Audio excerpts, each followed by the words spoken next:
Gimana jika hidupmu itu dianggap remeh karena kekurangan yang kamu punya? Di sini Copycat, dan ini adalah cerita film full movie kisah nyata seekor anjing penyelamat Rescue by Ruby.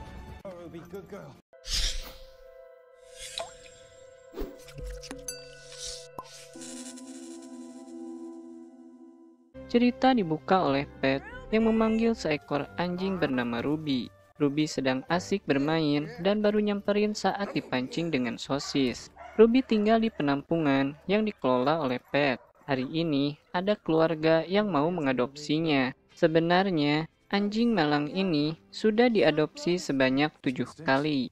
Namun semuanya mengembalikan Ruby karena dianggap selalu mengacau. Meski demikian, Pat tahu jika aslinya Ruby adalah anjing yang baik hati dan tak seperti yang orang duga. Cerita beralih ke seorang polisi bernama Daniel O'Neill yang pergi kerja setelah pamit pada istri dan anaknya. Dia nyempetin diri untuk melihat unit K9 yang dipimpin oleh Matt Zarella. Seorang pensiunan bernama Seamus Brady bilang jika tim yang mengandalkan anjing ini sedang mencari narkoba yang dibuang oleh pelaku kejahatan. Aslinya, Daniel sudah 7 kali gagal dalam seleksi tim K9. Dia akan ikut seleksi untuk ke-8 kalinya, meski kriteria Matt Zarella sangat ketat.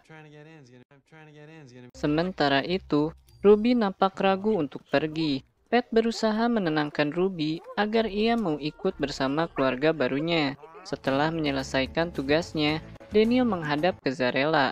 Zarella mengatakan kalau anggota unit K9 harus memiliki ketenangan dan fokus yang baik. Zarella tak menganggap Daniel memiliki kriteria itu karena mengalami disleksia dan hiperaktif. Zarella juga menambahkan jika saat ini departemennya belum punya dana untuk pembelian anjing baru. Jadi, pelamar baru harus mempunyai anjing sendiri. Umumnya, anjing pintar yang digunakan berjenis German Shepherd yang harganya lebih dari $10.000.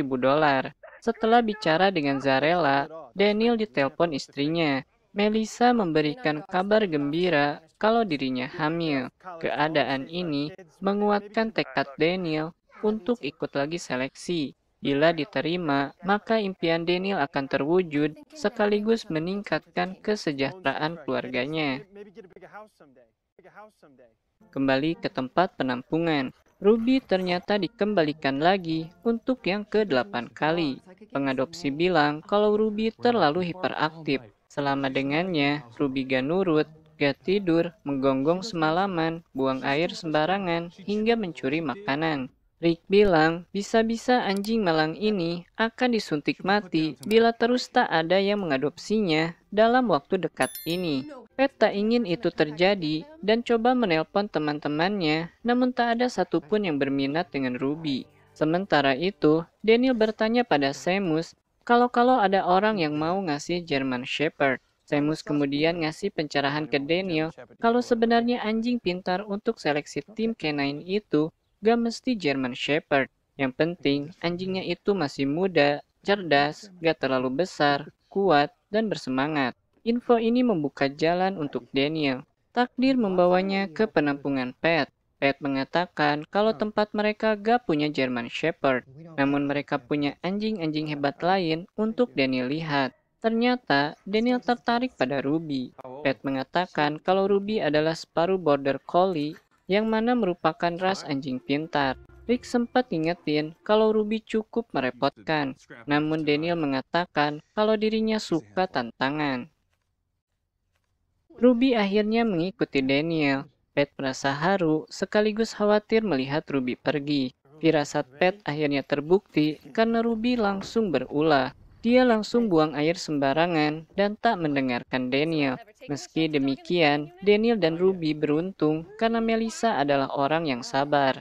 Melissa mengerti keduanya butuh waktu untuk menjalin ikatan dan melatih kedisiplinan Ruby. Esok paginya, Daniel membawa Ruby ke tempat pelatihan anjing. Masalah baru pun muncul karena Ruby menjadi agresif di dekat anjing lain. Daniel bilang ke Ruby kalau dirinya mengharapkan Ruby bisa dilatih seperti anjing lain di tempat ini.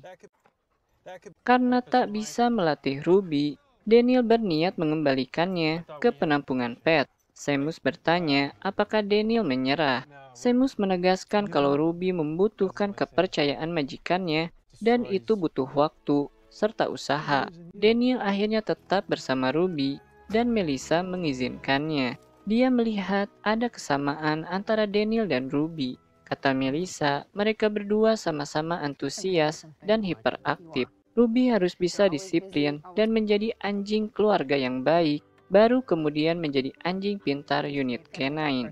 Daniel pun lebih serius mempelajari cara melatih anjing pintar. Dia bahkan mencontohkan Ruby untuk kencing di luar dan bukan di dalam rumah. Daniel harus konsisten bersabar karena bukan itu saja kebiasaan buruk Ruby. Di kantor, Ruby melanjutkan kebiasaannya mencuri makanan yang bukan miliknya.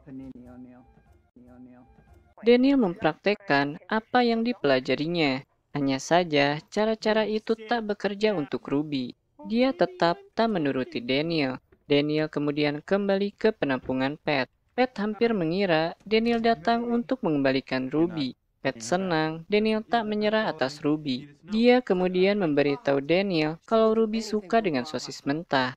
Info sederhana itu ternyata sangat berhasil. Ruby bisa mengikuti latihan yang Daniel berikan. Mereka berdua sangat bersemangat dan tanpa terasa hari seleksi Akademi Canine sudah dekat. Daniel mengatakan jika Ruby bisa semua latihan kecuali disuruh duduk dan diam. Karena gugup, Daniel sampai gak bisa tidur. Melissa menemaninya dan minta Daniel untuk percaya pada dirinya sendiri sebagaimana ia percaya pada Daniel. Hari seleksi pun tiba. Zarella sempat heran. Daniel datang dengan ras anjing yang berbeda dari peserta yang lainnya. Zarella mengingatkan sikap petugas unit canine haruslah fokus dan tenang. Begitupun dengan rekan anjing yang membantu petugas. Setelah seleksi dimulai, Ruby dapat mengikuti beberapa tantangan yang diberikan oleh Zarella. Yang bikin gugup adalah saat Ruby diminta diam selama 5 menit. Hebatnya, kali ini Ruby benar-benar diam selama 5 menit. Mereka pun lolos tahap ini. Seleksi berikutnya pun dimulai untuk menguji insting dan penciuman. Celakanya, Zarella menggunakan sosis dalam ujian ini. Ini membuat Ruby kembali hiperaktif dan menginginkan sosis tersebut. Materi ujian selanjutnya adalah mencari gigi manusia yang dia sembunyikan. Sayang, Ruby malah sibuk sendiri karena ingin sosis yang tadi dan kembali berulah. Zarella minta Daniel untuk membuat Ruby fokus. Namun Ruby malah berlari ke dalam hutan dan bermain-main dengan sarang tawon. Akibatnya, Daniel menderita luka sengatan tawon. Dia diminta tak menyalahkan Ruby karena Ruby bukanlah anjing yang cocok untuk petugas canine. Daniel kembali minta maaf atas kegagalannya kali ini. Dia begitu ingin jadi petugas canine karena akan menaikkan kesejahteraan mereka. Melissa mengingatkan Daniel tentang semua perjuangannya meski memiliki kekurangan. Mulai dari diterima jadi polisi, walau disleksia dan hiperaktif. Melissa terus mendorong Daniel yang sedang kehilangan arah. Baginya, Ruby adalah anjing yang cocok dengan kepribadian Daniel. Karena disleksia dan hiperaktif, keduanya jelas tak cocok dengan sistem belajar biasa, apalagi yang kaku. Melissa menegaskan kalau Daniel dan Ruby bisa bebas memilih cara apapun untuk belajar. Motivasi Melissa ini seolah membuka jalan pikiran Daniel yang selama ini selalu memaksakan diri mengikuti modul pelajaran kaku untuk ujian canine. Langkah inovatif mereka dimulai oleh keikhlasan Melissa yang bersedia membacakan tiap lembar buku pelatihan canine. Untuk menjalankan strategi ini, Daniel pun menghabiskan waktu cutinya. Ternyata, cara ini benar-benar bekerja untuk Ruby. Agar Ruby lebih berkembang, Daniel mengadakan jamuan sederhana supaya Ruby bisa bersosialisasi. Kali ini, Ruby terlihat lebih tenang meski ada orang dan anjing lain di sekitarnya. Bahkan, dia bisa menahan diri agar tak asal comot makanan yang ada di dekatnya. Di hari ujian, Zarela memberitahu peserta ada 3 buah barang yang harus mereka lacak dengan anjingnya.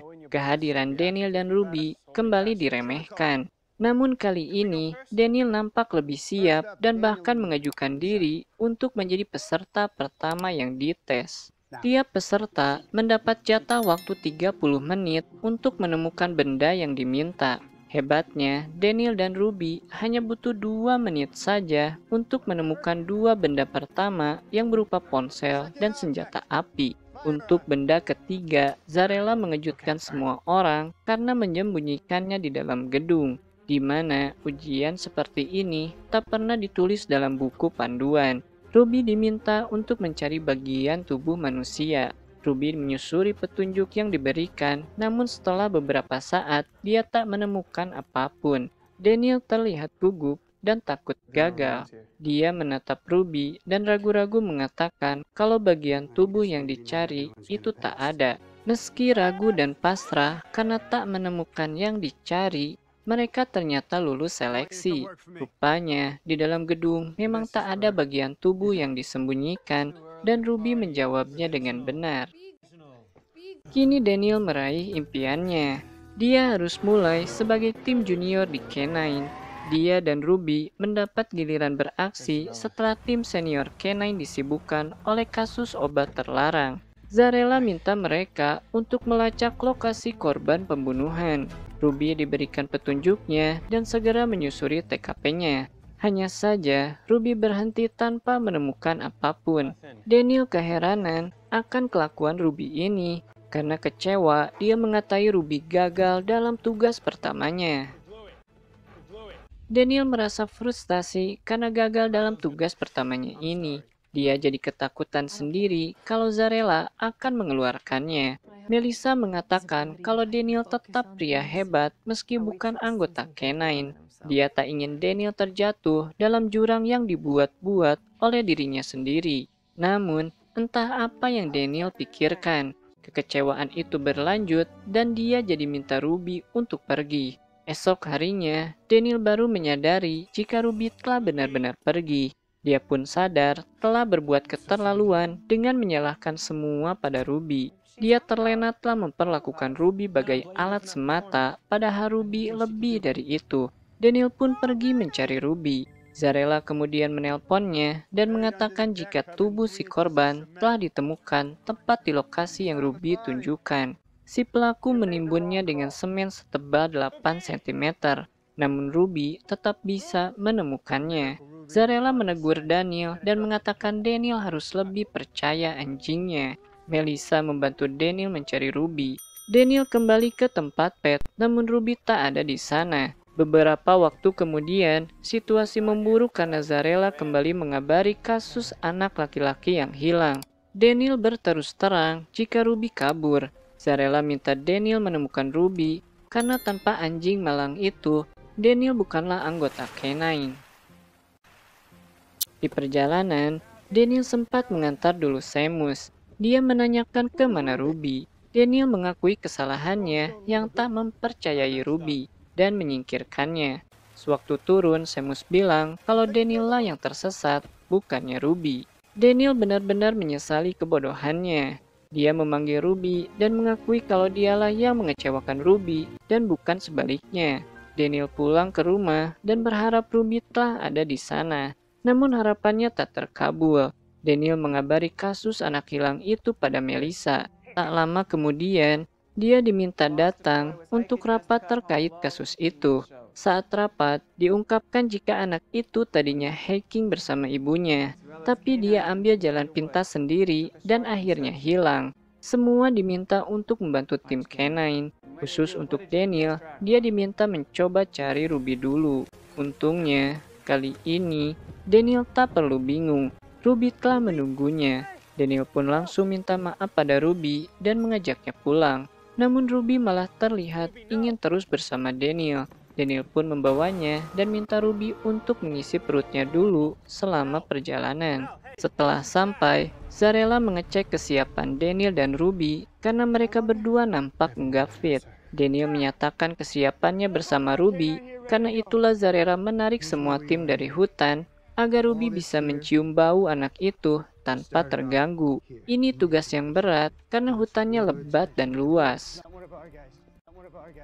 Zarella terus menginformasikan hal-hal penting pada Daniel. Medan pencarian sangat berbahaya dan banyak pohon tumbang.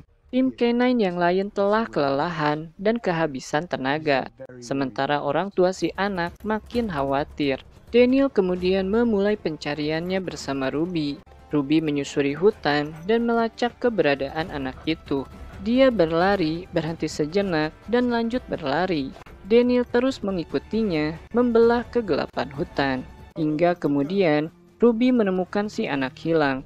Anak yang bernama Michael ini rupanya jatuh dari tebing. Daniel langsung mengabari Zarella, namun komunikasi terhambat karena lokasi Daniel yang di luar jangkauan.